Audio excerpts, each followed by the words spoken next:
I know it's been a couple weeks, but now that I've been back at work, it's really difficult to do a video every week. So we're probably going to go to every other week. I'll do one next week. That's my off week. I had to work today. I'll do one next week, and then we'll just go every other week after that. On the weeks I've got off, it's just going to be so much easier. So, if you've seen the post on the Facebook group, we're going to play a little game tonight. So here's what's going on. For those of you who don't know, haven't figured it out yet, or whatever, I am, for all intents and purposes, a prepper. Okay? Now, and so is the family here. Now, does that mean that we're like some of those ones you see on TV that's got, food stockpiled in the bunker in the backyard? No, nothing like that. I'm a firm believer in being prepared, and I'm constantly running situations and scenarios and stuff in my head. It's just the way my mind works. And some of the groups that I belong to,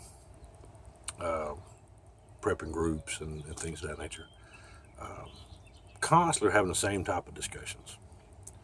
What's the best bug out vehicle? What's the best bug out pack? And what should I do for this, or if this happens, and that kind of thing. And the questions don't upset me, right? It's an open forum. Let's talk about it. Let's communicate about it, and let's see if we can't find a way to help you out, a way to answer those questions. But it never fails that there's always one or two jackasses in the groups that have to belittle everything that's said, make fun of any decisions that anybody's made, or tell them how wrong they are, when none of these things have happened. And it's always the kind of people who really, you can kind of tell, don't have anything ready. You know what I mean? Recently, the question was made about bug out vehicles. And, the guy who was just berating everybody's choices, decisions, the vehicles they currently have, whatever, turns out doesn't have one at all ready. His response was, my perfect vehicle would be this, which tells me he doesn't have anything. So the biggest thing about that is a lot of people are working with certain limitations, budget limitations, time limitations, space limitations. If I had an unlimited budget and unlimited resources, wow, the things I could do with that sort of opportunity. We don't have that opportunity. Most of us, yourselves included, watching this video, I know personally, and I know, financially, you're in the same situation I am, or we're very similar. Time constraints, we're in the same situation. We have to work for a living. Some are limited by their health, right? Okay, so with that being said, I got to thinking about it, and I decided, you know what? Let's just have a little fun with this, right? Let's see what we can do. So, if you want to play the game tonight, you're going to need, like I said in my post earlier, you're going to need some paper, right? Just any old plain paper, and you're going to need a pen. Why don't I need paper and a pen? Okay, here you go. Because what we're going to do tonight, and this is only going to be the first video of probably 3 or 4 that I make tonight and tomorrow, basically just depending on how much I drink tonight. If I start drinking, I might forget to do a video, and I might wait tomorrow. But that's not the point. What we're going to do is we're going to play a little a game, right? A little prepping game, And for those of you who are already going, oh crap, I don't want to play a game. Then don't play, right? Don't play. There's some of you I know are going, I don't have time to do this. Then don't play tonight, right? Just, whenever you get a chance and you got a couple hours, because really everything will be done in a couple hours, go back and watch the videos and play along. That'll be the video next week, will be some of the results of the game, right? For everybody who does play, if you will simply message me on, you can send me a personal message through Facebook. You can send me a text message. Let me know what your results are, and I'll keep your name anonymous if you want me to, and just tell the results next week. So here's the game, right? Here's the game. We've got a situation in hand, a situation in mind, and I'm going to give you the situation. I want you to write it down so you don't forget it. Okay, I'm going to give you the situation. I'm going to give you the parameters of the game, and then we're going to start. And like I said, I'll let you have a couple hours to think it over. I'll make another video, throw some more things at you, and we'll just go from there and see how it goes, okay?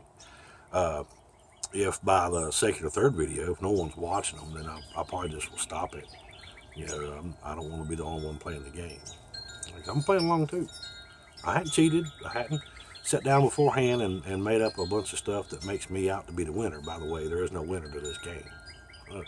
You'll see in a minute. So, here's our situation. Like I said, if you're planning on playing, if you don't have your paper and your pencil, go ahead and pause the video and come back and get ready to play. Okay, so that's your warning. We're ready to go. All right, and here's rule one. Once you start the game, okay, don't go Googling things, don't go looking up things, don't go trying to rearrange the situation or trying to restructure your life to win the game, because like I said, there's not going to be any winners. Okay, so here's our situation, and it's pretty detailed, so pay attention.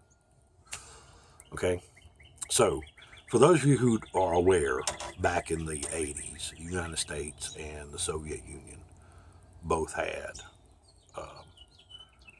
satellites in space that were capable, or would have become capable, of firing retaliatory strikes at the other country via nuclear missiles. Now, because of the space treaty that was signed in the 90s and the SALT II treaties, all those satellites have been deemed inoperable. However, that was not the case. There were 2 Soviet Union missile strike satellites in space that are still operable. They forgot they were there, because let's be honest, after the Soviet Union fell, they lost a lot of shit. Anyway, so 4 days ago, the North Korean government discovered these satellites, hacked into the software, and made them operable under their command. Once this was found out, the UN, along with the Soviet Union, Russia, and the United States, began talks with North Korea to bring these satellites back into inoperable status. The talks have failed. Okay, and North Korea, in a chance to show their might to the rest of the world, has decided to launch those missiles. Now, the warheads themselves are very low yield, and we're not going to be discussing radiation and fallout. We're going to be discussing EMP problems. EMP, for those of you who are not aware, are electromagnetic pulses. So once these missiles reach the upper atmosphere within 300 miles of the surface, they will explode. Upon exploding, each of these missiles will set off a massive EMP, electromagnetic pulse. And these electromagnetic pulses will destroy any and all electronic devices that are not hardened or that are not currently inside a stage 4 nuclear facility, okay, such as the Minuteman missile bases and the Patriot missile bases and NORAD. The president, the vice president, Congress and Senate have all been moved to their bunker under DC, where they'll be safe, and they'll continue having power. The rest of us, however, in approximately 4 hours' time, will be without power. Being that it's already the weekend, and as a disclaimer, for any of you that decide to play this later in the week, the game still takes place during a weekend. Since it's a weekend, and it's already after 5 p.m. Eastern Standard Time, all the banks are closed.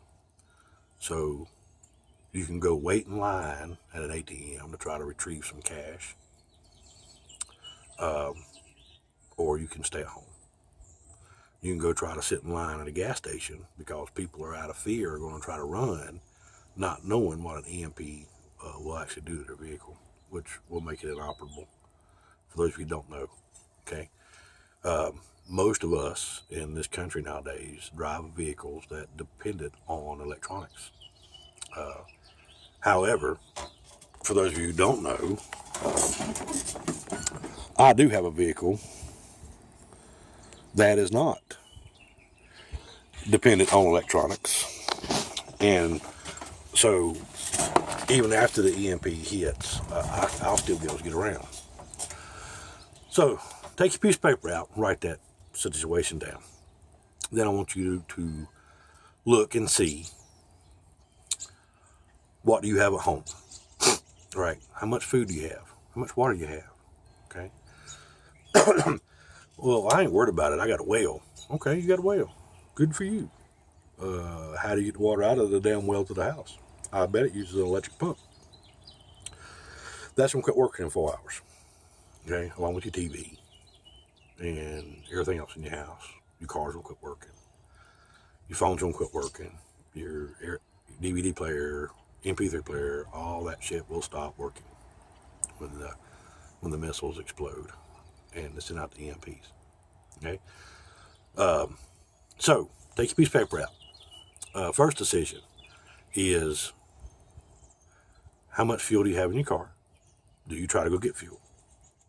Do you try to wait in line at the ATMs with everyone else? Do you decide to go ahead and go to the grocery store or the Sam's Club or Walmart and fight the crowds for whatever supplies are left? Okay? So keep writing, pick one of these. Then do you decide, do you bug out?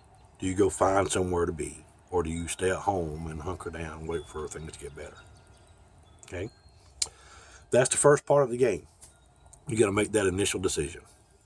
All right? So make your initial decisions and go ahead and make a list of stuff. Right? So I'm going to bug out. That's going to be your decision. Right? You currently have 4 hours. Okay? So after you pack up your car, pack up your kids, pack up your wife or your husband, are they even home? You gotta wait for them to get home. Okay? Add all that in. All right? When the roads are going to be jammed, so your 4 hour window may be 2 hours. How far can you make it in 2 hours on half a tank of gas? Okay? Those are things I want you to think about right now. Start writing those things down. And then we'll come back in about an hour and a half and give you the next part of the situation. Okay? Everybody have fun. This is just a fun little game to show you how much you have, how well you have prepared, or what gaps you still have in your preparations. Okay? All right, guys. I'll talk to you again in about an hour and a half. Uncle Steve loves you and wants you to be safe and happy. All right.